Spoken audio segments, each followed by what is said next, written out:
Mheshimiwa Daktari Samia Suluhu Hassan, Rais wetu wa Jamhuri ya Muungano wa Tanzania, Mheshimiwa Daktari Hussein Mwinyi, Rais wa Zanzibar na Mwenyekiti wa Baraza la Mapinduzi, Mheshimiwa Suleiman Abdullah, Makamu wa Pili wa Rais wa Zanzibar, Mheshimiwa Musa Azani Zungu, Spika wa Bunge la Tanzania, Mheshimiwa Jaji Masaju, Jaji Mkuu wa Tanzania, Mheshimiwa Dr. Jakaya Mrisho Kikwete, Rais wa Jamhuri ya Muungano wa Tanzania mstaafu, Mheshimiwa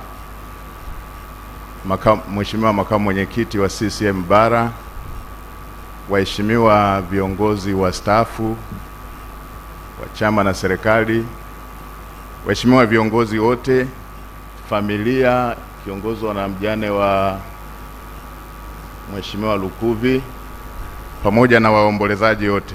Mheshimiwa Rais, mimi nilipata fursa ya kutoa salamu kwa niaba ya serikali jana, na leo wewe uliye kiongozi wa serikali na kiongozi wa nchi yetu upo. Nitumie fursa hii tu kukupa pole sana kwa kuondokewa na kiongozi mahiri ambaye amefanya kazi katika nafasi mbalimbali za kusaidia Mheshimiwa Rais, na hata umauti ulipomfika jana yake alikuwa kazini, na siku umauti umemfika tayari alikuwa na ratiba zingine za kazi, ikiwepo kukutana na kamati ya Bunge na kikao kazi ambacho alikuwa amekiratibu yeye mwenyewe cha kukutana na wakuu wa mikoa.